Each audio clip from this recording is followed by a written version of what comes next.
I am gay. Those 3 words escaped my lips before I could stop them. No way back, no more denial, no more pretending. Silence engulfed the room as if the entire world had stopped spinning. My wife clutched her phone tightly, her eyes filled with confusion, pain, and the thing I feared the most, the truth laid bare. The screen remained lit, displaying a message I had never wanted her to read. Then she spoke, her voice no longer trembling, but firm and unwavering. "How long have you been lying to me?" My chest tightened. I could hear every heavy beat of my heart pounding in my ribs. No one in the room looked away from me. No one was going to save me from this moment. I swallowed hard. It was time to face the truth. My name is Daniel Carter. I am 32 years old and a software engineer at a major tech company in New York. From the outside, my life seems perfect. A stable job, a high salary, a beautiful wife, and a marriage that others admire. But what people see has never been the whole story. I grew up in a society where everything was predetermined. Men were supposed to love women, get married, and start a family. My family never explicitly forced me, but the unspoken pressure was always there. The familiar questions at every Thanksgiving, "When will you finally settle down?" Or the casual remarks from my parents, "You're going to make a wonderful husband and father someday." To them, I was simply following the normal path that every man should take. And for many years, I convinced myself that this was the path I had to choose. So I tried. I started dating women, believing that if I tried hard enough, if I found the right person, maybe my feelings would change. I told myself that love was something that could be learned, that if I was persistent enough, the part of me I was trying to suppress would eventually disappear. And then I met her. Her name was Emily. She was kind, intelligent, and full of love. As an elementary school teacher, she had a rare gentleness and patience. She adored children and dreamed of building a home with a good man by her side. She loved me in a way I wished I could love her back. With Emily, I felt safe, as if I could build a life with her. She made me feel normal. She had no idea about the internal battle I was fighting. To her, I was a wonderful man, an ideal husband, caring, devoted, and loving. The longer I was with her, the more I wanted to believe that I was doing the right thing. I was making the right choice, wasn't I? A stable life, a loving wife. What could be better than that? I got down on one knee and proposed. She cried tears of joy and said yes. My family was thrilled. My friends congratulated me. I was a man about to start a family, a man making his parents proud. But only I knew. I was locking myself inside a cage of my own making. In the first few months, I tried to do everything a good husband should. I planned dates, prepared thoughtful gifts, and was always there whenever Emily needed me. But no matter how hard I tried, there was always an invisible distance between us. On the nights Emily wanted to be close, I felt like I was playing a role. When she touched me, I tensed up. When she kissed me, I only responded out of habit. There was a time when she rested her head on my shoulder, and I felt my heart tighten with fear. I couldn't give her what she deserved. Emily noticed. She didn't say it outright, but I could feel the doubt in her eyes. She asked if I was okay. I said yes, but each time she would look at me a little longer, as if searching for something I couldn't give her. When Emily became pregnant, I told myself that maybe this would change me. I thought that becoming a father might turn me into the man I had always pretended to be. But when Noah was born, instead of feeling complete happiness, I felt terrified.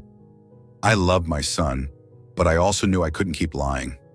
I had spent 6 years trying to be the husband I was supposed to be, but it only brought more pain to both me and Emily. She felt the distance, the time she reached out to hold me, but I pulled away with some excuse. The nights she lay there watching me as I turned my back to her in bed, her eyes filled with questions she was too afraid to ask. But she couldn't keep pretending not to see it. And then I met him. I met him at a tech conference. The first touch, a brief brush of our hands as we reached for the same coffee cup.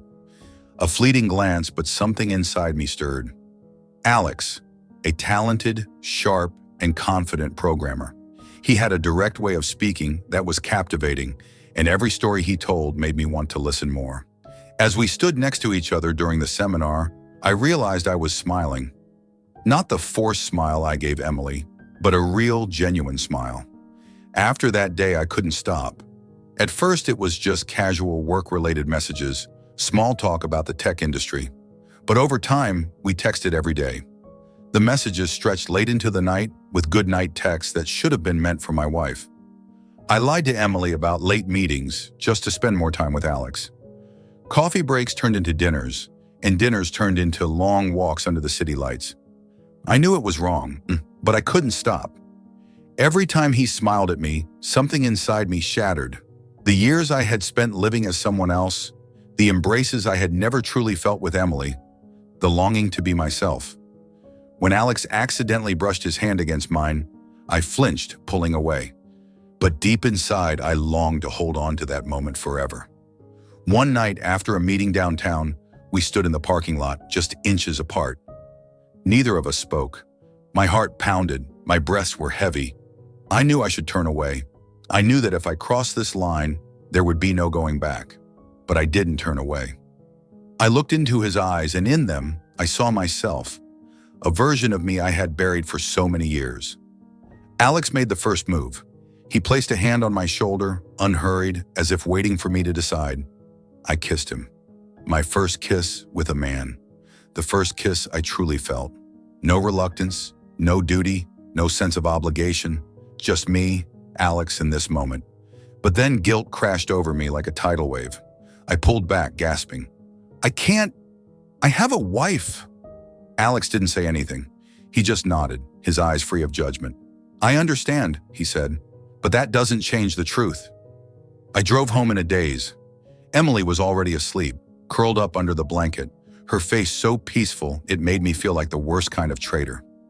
I stepped into the bathroom, staring at my reflection in the mirror. What have I done? But deep down, I knew the answer.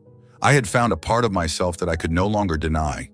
I told myself it was a mistake, that I would stop, that I would go back to my normal life with Emily. But the messages kept coming. The calls continued, and the meetings didn't stop. Because once you've tasted freedom, it's hard to return to your chains. But secrets can't stay hidden forever. One night, I slipped up. That evening, I was in the shower. Emily sat on the bed reading the novel she had bought the week before.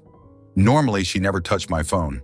She had always respected my personal space, never feeling the need to check my messages or see who I was talking to.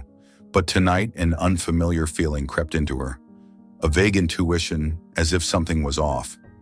She glanced at my phone just as the screen lit up. A message appeared. Alex, I miss you. Emily saw it before I did.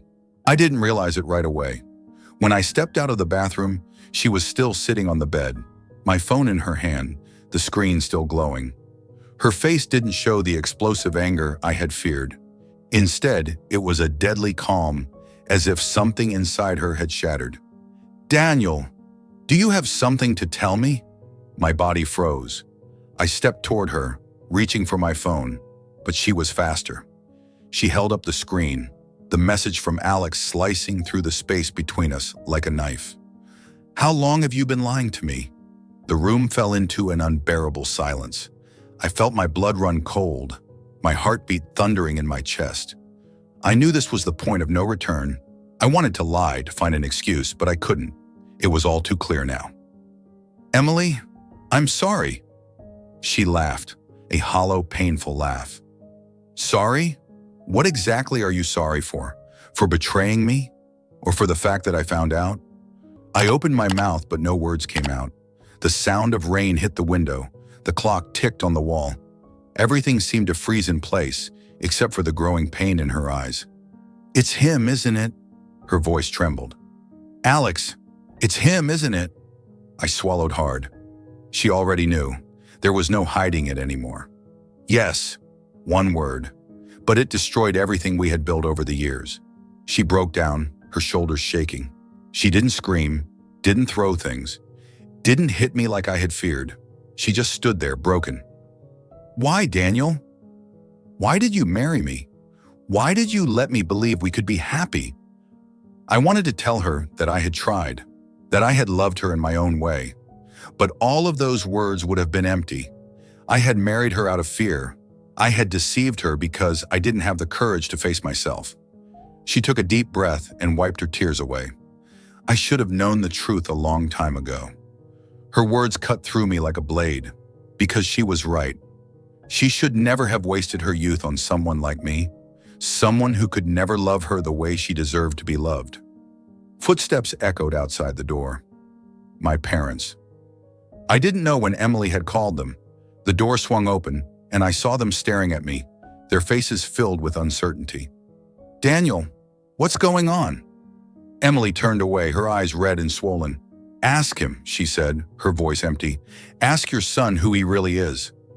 I took a deep breath, and for the first time in my life, I spoke the truth. "I am gay." My mother covered her mouth, shaking her head over and over. My father looked as if he had been struck in the face. The air in the room thickened, suffocating and heavy with unspoken pain. No one spoke, only silence. A silence heavier than any words of condemnation. My father's gaze burned into me, filled with disappointment. "You have betrayed this family. You have betrayed your wife." I couldn't take it anymore. "Do you think I wanted this? Do you think I never tried? I tried. I spent my whole life trying to do the right thing. But you know what? In the end, I still couldn't change who I am." My mother began to cry. Emily sat down, her face empty, drained. The room was a wreck, a broken family, a shattered marriage. And I stood there knowing I had caused it all. I had prepared myself for this pain. But what I hadn't expected was the quiet relief seeping into my heart. Because for the first time in my life, I no longer had to live a lie. The days that followed were unbearable. My marriage was over. We divorced in silence, with nothing left to say to each other. Emily left with our son, and I moved into a smaller apartment. My family stopped speaking to me. My father called me the shame of the family. My mother cried often, but she didn't dare take my side. Everything I had ever known collapsed. The first nights alone were terrifying. No more laughter from my son in the living room. No more family dinners. No one waiting for me to come home.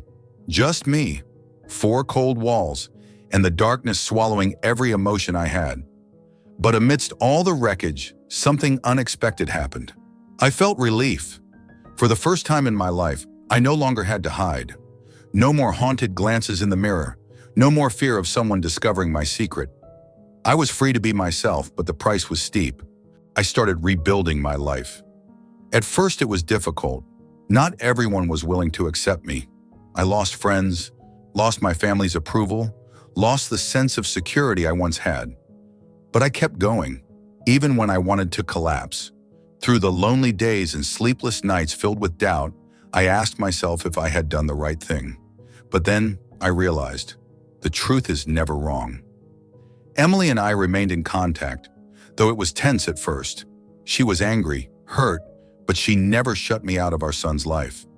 I remember the first time I visited him after I left. He ran into my arms as if nothing had changed, as if he was still the same little boy I had always held close. Emily stood there, her eyes glistening, not with anger this time, but with acceptance. As time passed, Emily met someone new. He was kind, caring, and most importantly, he loved her in a way I never could. On the day she remarried, I was there, watching the moment unfold with a genuine smile. As she took her husband's hand and walked down the aisle, I felt an unfamiliar sense of peace. I was happy for her, because she deserved happiness. Around that same time, I found the love of my life. No more secret meetings, no more hidden truths. I loved a man I could hold hands with in public without fear. For the first time, I didn't have to look over my shoulder before touching the person I loved. Didn't have to suppress my feelings anymore. It had taken me so long to reach this moment, but finally I had arrived where I truly belong. It took years for my family to accept the truth. At first, my mother avoided me, and my father remained completely silent. But slowly she began calling me. Short conversations turned into longer ones. Then one day she told me she wanted to see my son. We had dinner together, without the tension, without the cold distance. When I saw her smiling at my son, I knew that a mother's love had never disappeared. She had just needed time to accept. My father took even longer. He never spoke about my life, But one day when I was at the playground with my son, he showed up. We sat on a bench, silently watching the boy run around. After a long pause, he finally spoke. "At least you're still a good father." I turned to look at him. It wasn't an apology, but his voice was different. No more anger, no more disappointment, just acknowledgement. I swallowed the lump in my throat. "I've always tried my best." He nodded, then looked away. But I knew. This was the first time in years that my father saw me as his son, not as a disgrace. One evening, I walked down the street, hand in hand with the man I loved. The city lights reflected off shop windows, the crisp autumn air slipping through our intertwined fingers. I heard the laughter of other couples, people like me, free, unafraid. I turned to look at him. His eyes were warm, free of judgment, free of hesitation, filled only with love. I smiled. No more hiding, no more fear. We were free, the way we were always meant to be. Coming out is not just about telling the world who you are. It's about reclaiming your life. It's about breaking free from the chains of fear and the expectations others have placed upon you. I spent too much time trying to please everyone around me, sacrificing my own happiness in the process. I endured the torment, convincing myself that if I just tried harder, I could fit into the mold society had set for me. But in the end, I realized that true happiness only comes when we have the courage to face ourselves. Acceptance doesn't always come immediately. Sometimes it takes months, years, or even a lifetime. But when we dare to walk our own path, step by step, we will find the people who love us not because we fit their expectations, but because we are truly ourselves. If you are living a life that doesn't belong to you, remember this: you are not alone. There will be dark days, moments when you want to give up, times when you wonder if it's all worth it. But trust me, it is. Life is worth living as your true self. And one day when you're ready, you too will step into the light. And when that moment comes, you'll realize that you were never truly alone. You have always been, and will always be, worthy of love and freedom.